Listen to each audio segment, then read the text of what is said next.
of many financial education workshops for the year. Today, we're going to talk about SMART goals and savings. And again, we can access this information afterwards. So if you want to share with someone, you will be presenting on social media and you can just share that along. We have two presenters today. The first of which is Kelly Kleeman. She is an education and outreach coordinator here at Financial Pathways of the Piedmont. She's lived in Forsyth County for over 30 years with her husband and two kids. She has a bachelor's degree in history, but has spent most of her career in the service industry before transitioning back to banking. It was then that she was a lending specialist and became very passionate about finances by educating members on products and services, assisting with loans, and being a part of making a financial impact on somebody's life. Through that work experience, she pursued a job with Financial Pathways at the Piedmont in 2023 and became a financial counselor with us. As a financial counselor and educator now, she enjoys helping clients create budgets, reduce debt, and gain confidence in their financial decisions and overall financial wellness. So let's welcome Kelly. Um, Hi. and I will go over today's agenda and then throw it over to Kelly. So we've done our introduction. We don't have time for everybody to go around and do introductions, but hopefully we know you in some capacity, whether you're a client, a homebuyers club participant, or a friend, family member, or colleague. We will go into the SMART goals, and then we will turn it over to Lori Tim from a legacy to go over our budget and savings. We'll have a short opportunity for Q&A, and then we will talk about our match savings program as we are rolling that out today. So without further ado, I will turn it over to Kelly Kleeman. Good morning, and thank you everyone for attending today. I do want to just take a moment. Brittany, I believe, has dropped the registration in the chat. If everybody can just take a moment to go ahead and get registered, that would be greatly appreciated. And then if you kind of want to just do a reaction of a thumbs up when you've completed it, Brittany will be manning the chat today. So if you have any questions or, even throughout the presentation, you want to unmic and ask a question, that's fine. We definitely will have questions and answers at the end as well. But she will be monitoring that chat while Lori and I will be doing the presenting. So that'll just take a few minutes. And then Brittany, if you can just let me know when most everybody has completed that registration.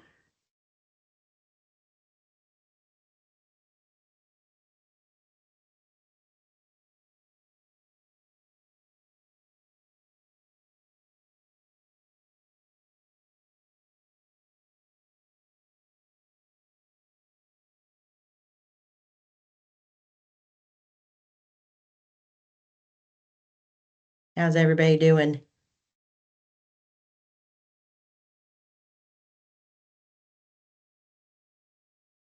You look like we've got some people doing the registration and they may still be working on it, but I think we can go ahead and move forward with the presentation. Sure. So I'll go ahead and get started on the SMART goals. Just wanted to give you a little bit of background information around SMART goals. SMART goals was developed in 1981 by a consultant, George T. Doran, to provide a structured framework for improving the success rate of objectives in a corporate setting. So it just kind of gives you a background. Now, since 1981, SMART goals are, in a lot of corporate management, education. They have it in healthcare, personal uses. Lots and lots of individuals have now definitely become and use this SMART goals model as a way to have a much bigger, higher rate of achieving SMART goals. So it is an acronym. It is specific, measurable, achievable, relevant, and time bound. So we'll go through each one of those. The first one is you want to have a clearly define what you want to achieve. And I think, for example, on a specific goal, home ownership comes to mind, where that might be the bigger SMART goals. But you may have other SMART goals that go within that big SMART goal. But it's having that clearly defined goal that you want to achieve. And, like the home ownership example, you also want a SMART goal for increasing your credit score. You may want to decrease your debt. And then you also may want to have a SMART goal for savings as well. So you can have lots of SMART goals within one big SMART goal. The main thing is that they are specific. Measurable, you want to establish criteria to be able to track that progress. So when I think about measurable, I think about, if it's savings, you want to see the amount go up, of course, in progression. So savings, you can see by statements that the balance is going up each month. If it's decreasing debt, then you're going to see that debt balance, the actual balance, go down. So it is a measurable, you can get your savings account statement. You can get it online. So there can be an increase that is measurable by progress, or you can get a decrease. You just want to be able to make sure that when you are creating that goal, that there is a measurable way to track it, so that you can see how your progress is going along. Oh, bear with me. Sorry about that. I have a very sensitive computer. Achievable. Set realistic goals that are attainable. So this is, what do I have to do to make this goal a reachable, attainable goal? So for example, for me, the first thing that I would want to do is see if my budget can support this type of goal that I want to achieve. So I'm going to look at my budget. I'm going to see if there's anything that I can decrease in spending. Can I increase income? Is there any way that, do I have stuff that I can sell on Marketplace? Can I pick up, something on the weekends, if that's what it takes for me to achieve that goal? And do I have something in, like, as a backup plan if for some reason my budget just can't, like an unexpected emergency comes up? Do I have a backup plan that might be able to help me still stay on track for my SMART goal? So is it relevant? Ensure your goals, that it makes sense to you and that it's important to you and to your family. So on that one, you want to definitely say to yourself, what is the goal and why is it important to me? And how can it change something um, in your finances? Again, when we talk about like home ownership, that home ownership goal is going to be very specific and very important to you and your family. So you want to make sure that it has relevance. If you just say, oh, well, I want to, I'm thinking about a goal, maybe to reduce my auto loan, but there isn't a real connection as to why it's relevant. You can put relevance into it when you say, when I purchased that car, I had very high interest on that car. The payments are high.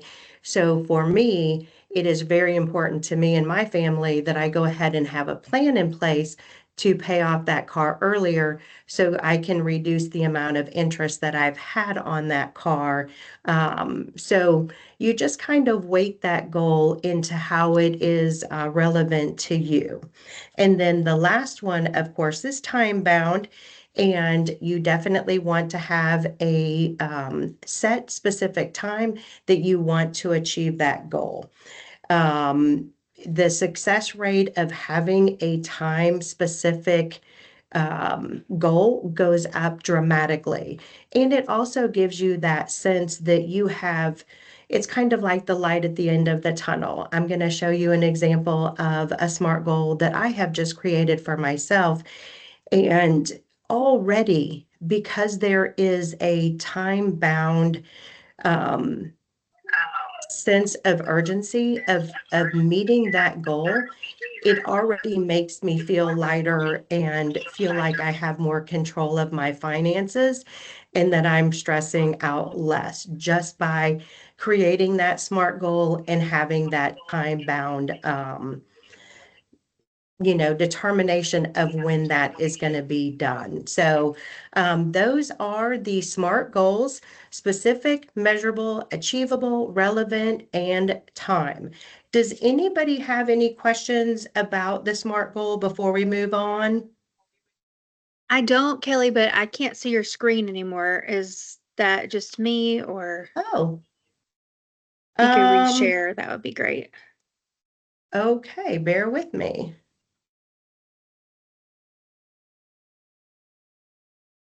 Bear with me. I'll be monitoring the chat, so if anybody has any questions in the chat, we can also answer them typed out in the Did chat. did Uh, anybody else lose the PowerPoint? Was Brittany, check anybody your. else? Yeah, I I just I'm on see wanted it. to it see I too. if see it now, anybody Yes, else. Kelly. there it We goes. can see Okay. it now. Oh, I'm so sorry. Okay. Well, so that is the SMART goals, specific, measurable, achievable, relevant, and time bound, what we talked about. So nobody has any questions with that.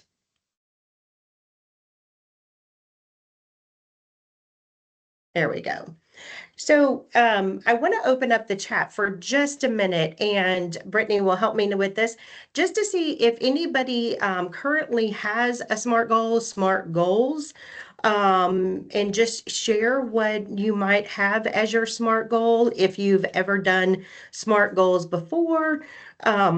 Just a quick, we'll just take a minute just to see if anybody has done it, their SMART goal.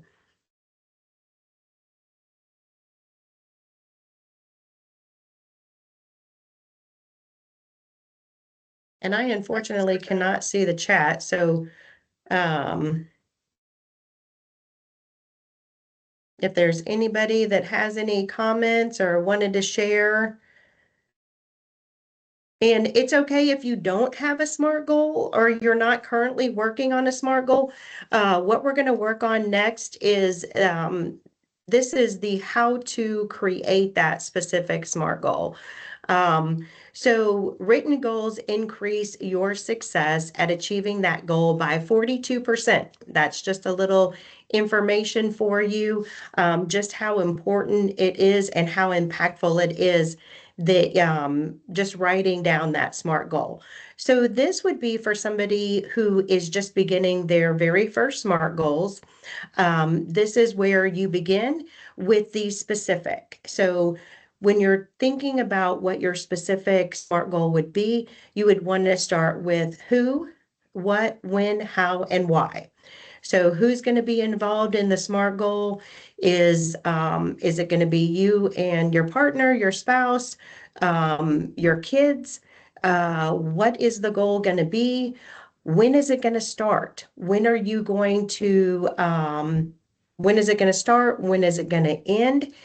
The how is it going to be manageable? Again, these interlock with the SMART goals themselves as being measurable, achievable, relevant. But so you just want to make sure that that's a really good foundation when you're starting out with the specifics, that you ask yourself some of these questions so that it truly is an achievable goal. And then, of course, the why comes back into importance when we're talking about the relevance of the goal. So, and I have created just a SMART goal for myself to kind of walk through. It just kind of gives an example of what this might look like. If anybody has pen and paper, they want to kind of jot down. These are just kind of some of the ways that I worked through my own SMART goal as an example. So my SMART goal is to pay off my credit card debt. I have one credit card that I had to purchase an unexpected expense on. And but mine is twofold. So I know that by paying off that credit card, I want to eliminate any interest on that. And so that second goal that I have listed is really a more of a primary goal, because it is important that I save as well. So I have two SMART goals going. One, to pay off my credit card debt, and then so that I can take that money and now turn it into a savings account for myself. So as far as specific, yes, I have a specific goal to pay off my credit card balance in the amount of $3,800. I apologize, I am working with a cold. So, okay.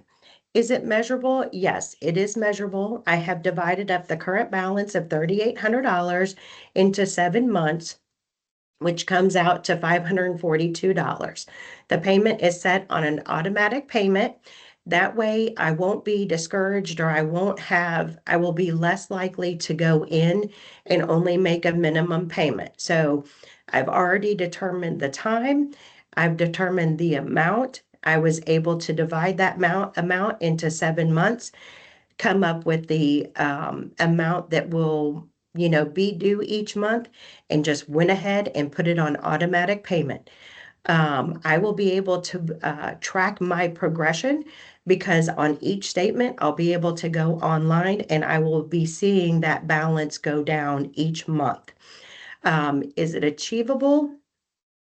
Yes, I have adjusted my budget. So the first thing that I did was had an open conversation with my family. I have two young children, not young, two young adults that like to spend money um, just on things. And so I had an open conversation with the family that this was a SMART goal that we needed to work on. I adjusted my budget. And then I also have as I say, like a contention, a back, as a backup, excuse me. Tax time is coming around. So I've also stated, we had a family meeting about it. And so if we get a little bit of tax money, then I have that as my backup plan, my contingency plan, that if for some reason, another unexpected emergency comes up in that 7 months, we will use whatever tax money that we have, so that this can be an achievable goal. How is it relevant? It is relevant to take this opportunity and use the 0% balance transfer. Of course, I know that I only have 7 months in order to make this happen, to pay off that debt, but it's very important to me because it helps my family save money, and not have to pay all of that, interest when the promotion time comes, expires. So is it timely? Yes, there is a specific timeline. I do have to have the credit card paid off in those 7 months. And then again, but it really, creating the SMART goal, I knew I had to do it. I've been working on it. It was just a matter of putting intentionality behind it, writing it down, coming up with a plan, talking with my family. And then the last step of it for me was actually setting up that auto payment. And then I already I'm almost I can't wait till next month because I want to see that happen. I really want to see that be a successful goal, and I'm excited that we've as a family have decided that if something comes up, well then we'll use our tax money because this is something that is really, really important to us. So, as the next slide. I wanted to show you this was a kind of a continuation. It's my SMART goals pyramid because I feel like you don't have to have just one SMART goal, that there can be, layers of SMART goals that you're creating within your family, for yourself, for your family. Mine was, of course, my top one starts with my debts, and then I want to be able to use that money once those debts are paid off to go into an emergency fund. And then I can break those down even further into I have a daughter that'll be going to college next year. I need to save a little bit more for retirement. And then I would also like to be able to pay off my house sooner. So these are all things that I will be working at. Of course, the debt was the first one, so it was the most important to me. But I think that, when we always have a goal for useful for our money to be used as a more useful purpose, as they say, I think it kind of stops just um, silly spending, I'll say, or, spending where, if we have specific goals in mind, then, your money has a purpose. And I think it really changes, and it can change your attitude about, different kinds of spending. So, why SMART goals are important? SMART goals give you clarity, focus, and accountability and turns a vague wish into something you can do. It allows for direction, it keeps goals realistic, it keeps you motivated, and it creates that sense of urgency. And then smart tips. Smart tips, I strongly believe in telling your family about your SMART goals. I think that people do better when they understand the why of, if it's maybe something like going out to eat was something that you enjoy doing as a family. But if your family's on board and home ownership is something that you are really, it is the top of your list for your SMART goals, then it's a great conversation to have because you have the ability to say, hey, we are saving for this. So let's have a great meal at home and try and save that money for our down payment for our house. So I think it is wonderful to get anybody that is involved to kind of help strategize your SMART goals. Plan for spending habits to change. Ask a family member or friend to be your financial buddy. This is great. It's a great way to have somebody that can help, um, help you achieve your goals, and then you get to do the same for them. So it's a win-win situation. And of course, lastly is hold yourself accountable. Of course, we all have bumps in the road when it comes to spending, but it's great to hold yourself accountable and just get right back on track as quickly as you possibly can. So that is my part for SMART goals and savings. Just wanted to take a brief moment. I'm going to introduce Lori in just a minute. Anybody have any questions about SMART goals before I introduce Lori?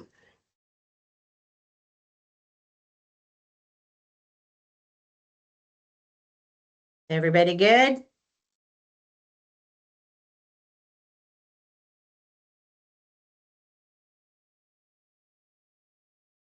All right, I'm going to take that as a yes. I'm going to stop sharing. So it'll take me just a minute.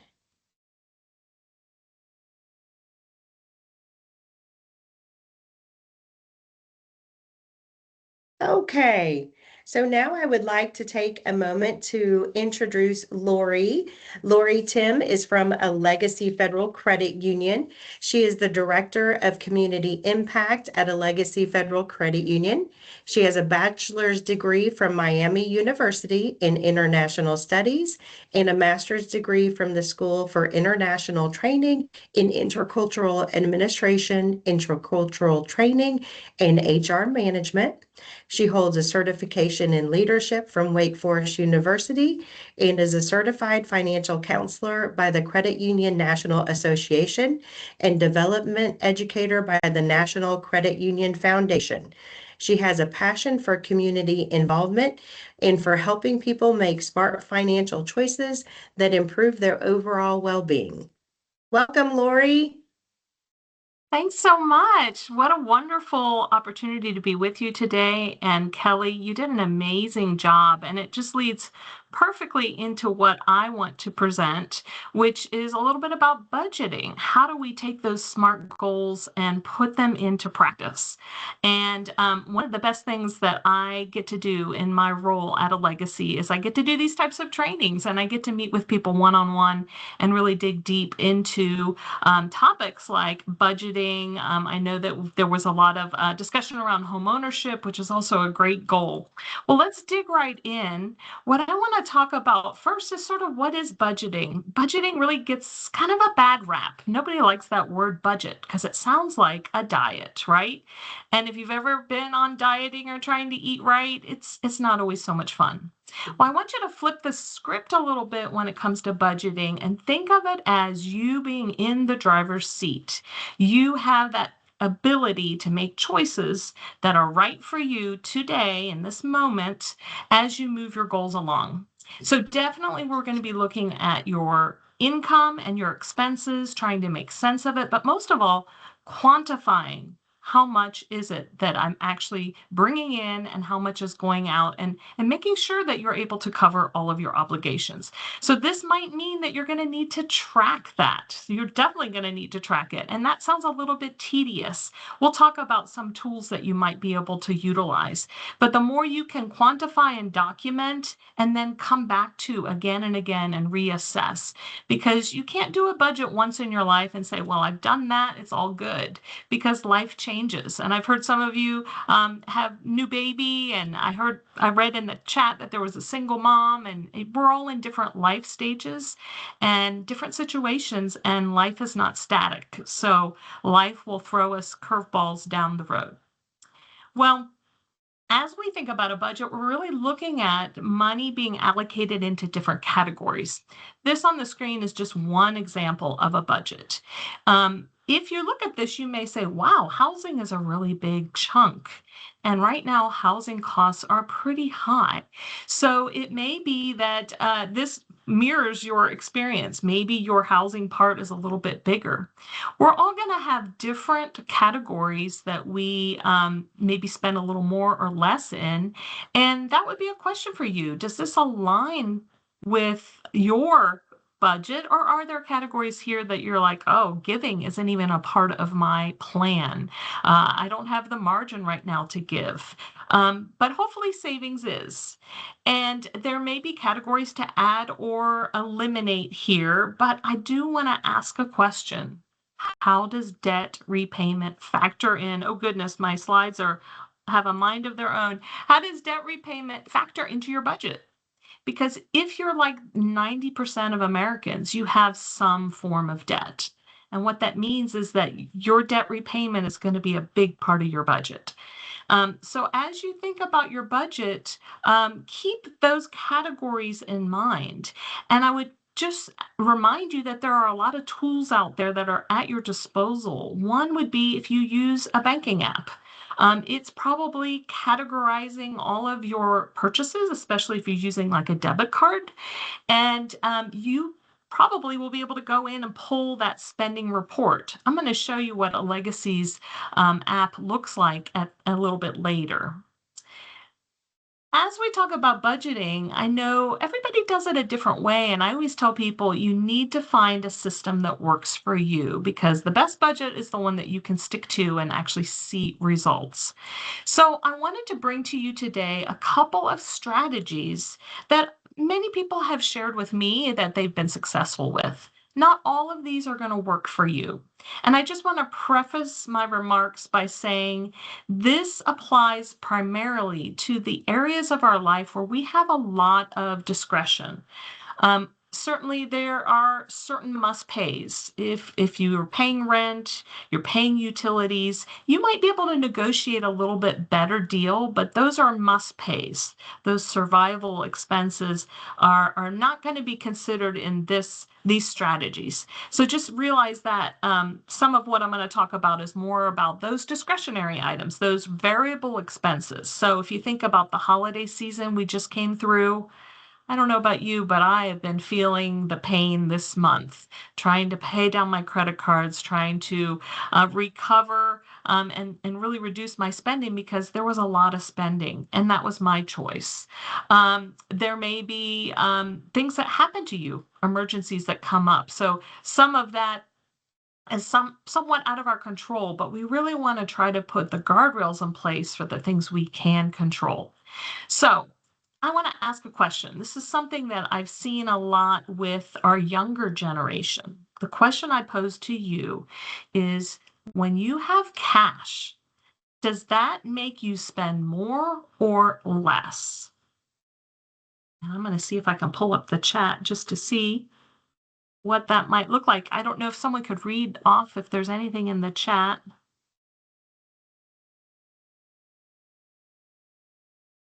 I said less, but Rosalind said more. Interesting. And Kelly said less, but Christina said more. Carla Okay. said more. Candace said more.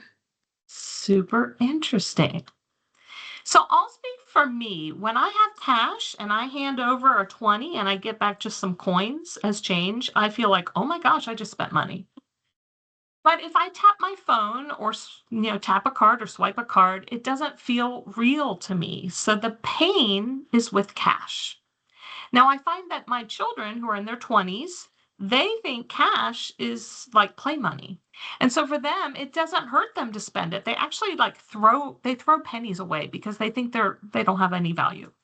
And so my message is whatever causes you the most pain, do that because that might put the brakes on some of your spending. And you could combine a cash budget where you go to an ATM and you pull out that money once a week, for example. Then you could put that money into envelopes and you decide. And again, this is more the discretionary, you're not going to pay your rent out of an envelope.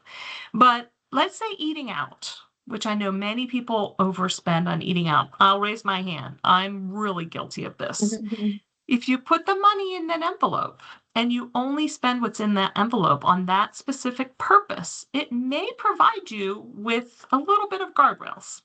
I have a friend that did this very well. We lived together in Venezuela where I spent many years. And I would say, Carola, come on, we're going to go out and we're going to go to the movie. We're going to have dinner. And she'd say, just a minute, let me go check my envelope. She'd run and check her envelope. Well, she would blame the envelope for stopping her from, spending money. And sometimes you need that. I think I heard Kelly say that, writing down your goals can help you be 42% more successful. Sharing it can definitely increase that. And working with the envelope method really worked for Carola, and I was really impressed with it. So you might want to try that on for size. Another budget is the zero-sum budget. You may have heard of this. The idea of it is that every dollar has a job. So let me show you an example of what this looks like. So basically, you're going to list all of your expenses, but not only expenses, goals, things that you're saving for. And Kelly did such a great job of laying out that SMART goal that she had. So put that in there. Put in saving, put in debt repayment, put in emergency fund would be a really good one. Anything that you are going to spend money on or allocate to a future need, you would put in the expense side. And then you would want to make sure that your income and your expenses net out to zero. Because what happens is when we do a budget, sometimes we put our expenses, we put our income, and then if there is any leftover, we tend to spend that. We don't necessarily save it. But if you've already planned to save as an expense, then you will probably more likely save. So this might be something for you to try. There are lots and lots of templates out there. If you just Google zero-sum budget, that might be a good place to start. Now, I want to share with you the 50-30-20 budget. This one's very popular because probably your eyes went immediately to 30% gets to go to my wants. Well, that's true if your needs are not more than 50%, which, in some cases, in some stages of life, you may be spending more than 50% on your needs. That 20% of paying down debt and building up saving, if you have a lot of debt, as I mentioned before, you may need to make that part a little bit bigger. Now, talking about debt, the 50% that goes to your needs is really contemplating those minimum credit card payments. So anything above that would be the 20%. So this model's great, but it may mean that your wants might get reduced down. So your percentages will be unique to you. And the good news is that potentially they could change over time. So try this on for size, see if this works for you. And it might be worth taking your current spending and plugging it in. And actually, I have a tool I'm going to share with you that has this type of calculator in it so that you can see what your percentages are. All right, I want to give you a final one because we've talked about the 50-30-20.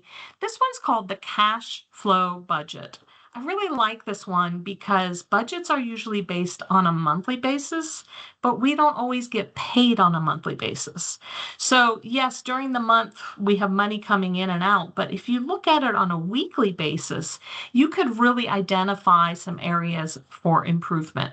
So this is a handout, and actually I had sent it ahead. It's a PDF, and it's a fillable PDF.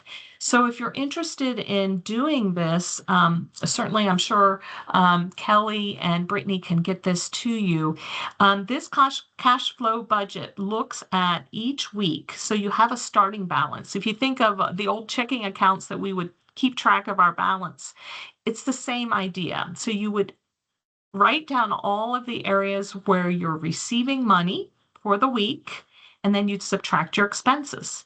So in week 1, we end the week on a positive. We have that money to carry over to week 2. But let's say we don't have any income in week 2, and we have maybe a couple of bills in week 2 or a credit card payment. And we really want to pay more on our credit card, but we just don't have the money in week 2 because we don't want to end the week in the negative, because then we're starting the week in the negative.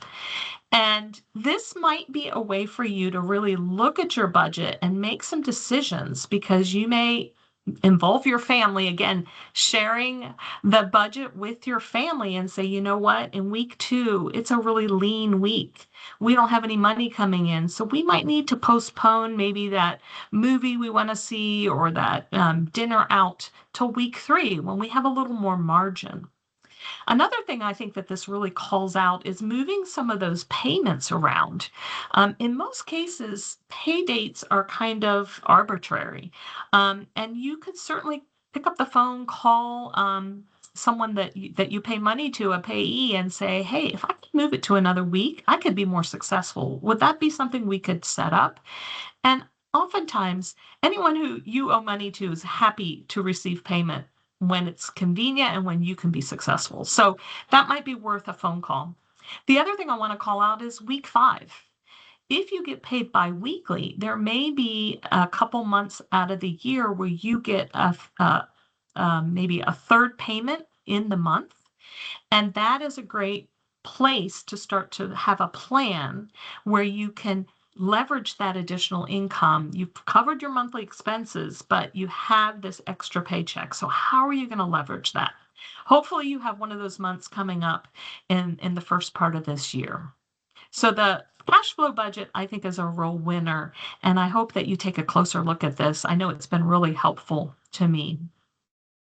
Well, we've talked about, of course, our goals. We've talked about budgeting and again, what strategies might work for you.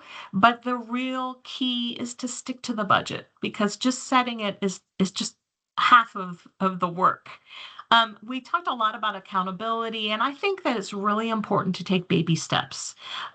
Reducing debt is a huge goal, and having it smartified, so to speak, is great. But realizing that taking one small step is huge. It may be saying, you know what, we're going to reduce our not income, our expenses this week by $20, $25, and this is how we're going to do it. Just sometimes making a decision to take that next step can be really, really big. And then once you do that, making that a part of your habits and building in, for example, this is one that a lot of people talk about, but I really try to put it in practice is to pack my lunch every day and eat leftovers or something I've prepared so that I don't have to spend money on food. I think it's important to come back to that budget again and again and try to stay as positive as possible. And while we're juggling the budget, which is frequently pretty close in terms of time frame, we need to be thinking longer term and taking those positive steps towards our financial health. And I think when we were talking about homeownership, that's a great future focused activity. Also investing in your future, whether that's a retirement plan, saving for emergencies, just looking for future stability. Okay, so I've talked about a lot of ideas, but I want to leave you with just a few resources and tools. I'm all about extending the learning from today and taking it into the future. Remember, I talked about how wherever you bank, you probably have some sort of app that's capturing your transactional data. Well, this is just a screenshot of our app. And today, a lot of these digital tools allow you to manage your money. And I'll just call out here, not only can you pay your bills, but the account alerts I would highly recommend because setting up an alert to let you know that, hey, your balance has reached a certain threshold, that might help you avoid paying maybe an overdraft fee or payment reminders that your bills are coming due so that you can stay on top of it. But also every transaction that's affiliated with either if at a legacy it's with your debit card or anything that you might attach through bringing in other outside financial institutions. It'll all be captured and it'll allow you to track your spending. And you'll see here that this has a total spend for a period of time, and then it breaks it down by category, kind of like that wheel we were looking at earlier. And then you can drill down into the different categories. So this is just looking at home expenses. So there's a loan payment, there's utilities, and there's telephone services. So sometimes taking just a little bit of time to look more closely, you may say, well, what are those utilities? Or why is my telephone so high? And dig in a little bit more. So I really encourage you to use these tools. And I'll add one more that many of these apps will let you track your credit score and also let you set and track savings goals. So this plays perfectly into what we're teeing up today around saving. I want to leave you with the final resource, which is Enrich. This is a legacy financial education platform. I have a QR code here. This is a wonderful resource. It's free. You do not have to have any affiliation with the legacy to use it. The thing I like about it is you come in, you take your financial wellness checkup, which is basically just a really quick quiz to find out answers to questions, and then it recommends content that matches your needs. So for me, it's all about retirement. For you, it might be about raising a family and paying for college, or maybe the home ownership piece. So this would be sort of where you land, and then there's lots of content to engage with. So here around budgeting, there are courses you can take, there are articles and videos you can watch. They're real short. There's even a budget tool. And I want to dig a little bit deeper here. Of course, you can access this on a phone, but these interactive tools are really, really fun. The budget tool will let you do your budget. Emergency fund will help you calculate what that emergency fund might look like, and your money personality. This one I especially like because we don't typically do life alone. We actually live in communities, we live in families, we might have roommates, and we have people that we have to get along with. And understanding your personality with regard to money and how you manage it is really valuable information. It can improve conversations, reduce conflict, and really get you on the same page around your financial goals. Once you take that money personality, it's a natural step into our mindfulness hub. And Rich has the financial stress score. It also offers money meditation. So if you're someone who likes a meditation practice, you can find those guided meditations all around money topics. Or if you're like me and a journalist, I like to journal. I love to keep journals and kind of work through my emotions through writing. So all of this is in the Enrich platform, and I encourage you to take a look. Well, with that, I thank you again for allowing me to be here today, and I'll toss it back over, I believe, is it to Brittany? Yes, thank you, thank you. Lori. All right. Does anybody have any questions on the content that was delivered today? We will be sending out all of the resources that we mentioned today in the chat and through the presentation as a follow-up to the meeting. But if anybody has any questions, we'd love to entertain it now. And then if you don't, we can move on to the match savings application. Laura, can you post your information up there again? Absolutely. Happy to see if it's there. There it is. Okay. Thank you. You're welcome. I know I'm going to go on the Enrich tool and do a budget because I want to see how how my wheel looks, I guess, and see how everything's broken up.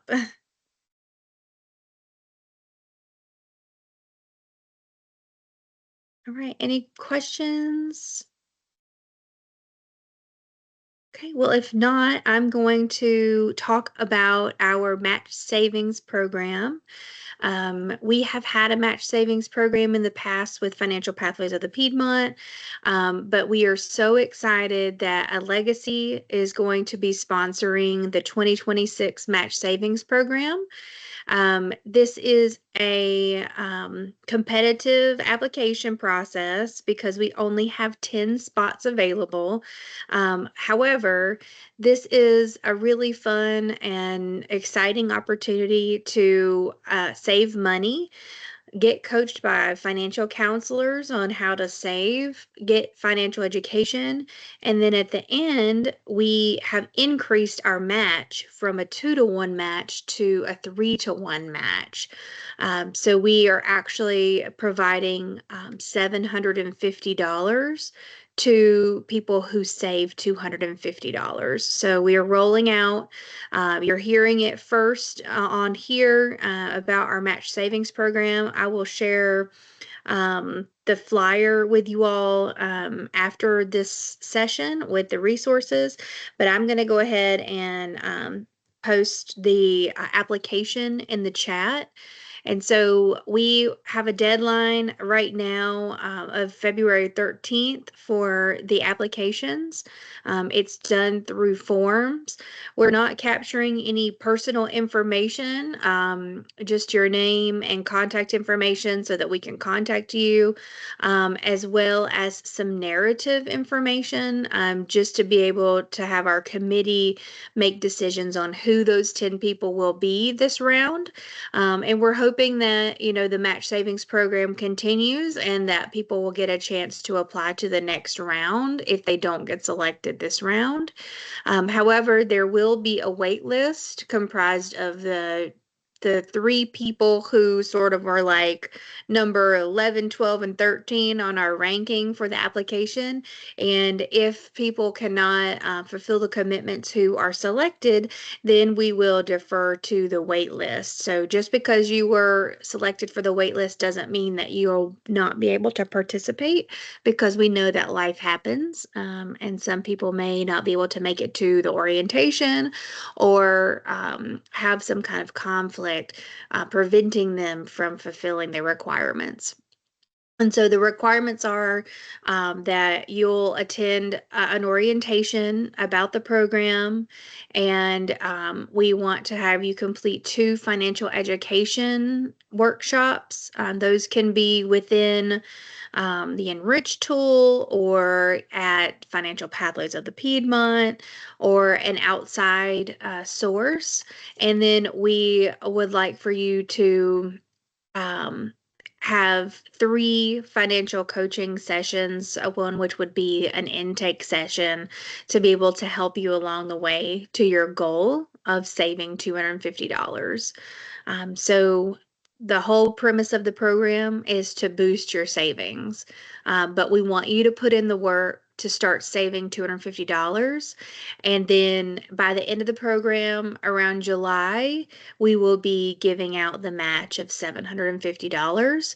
There will be incentives along the way, which will be monetary, but those will kind of accumulate throughout the program.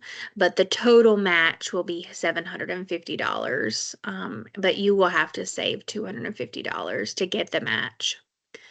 Does anybody have any questions about our match savings program?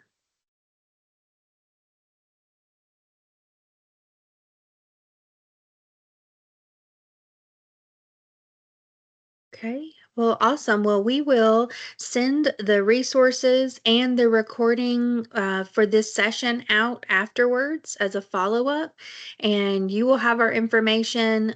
Thank you, Lori, for coming on from a Legacy to present. Thank you, Kelly, and thank you to everybody who joined the call today. It was so I fun. just want to Thank you. say thank you. Oh, sorry. I just want to say thank you as well for everybody being here today. And just a reminder that the next Lunch and Learn will be Wednesday, February 25th. Debt management and credit awareness will be the topic. And again, it's from 12 to 1. Awesome. Thanks, everybody. Stay safe out there. Thank you. Bye-bye. Thank you. Bye-bye.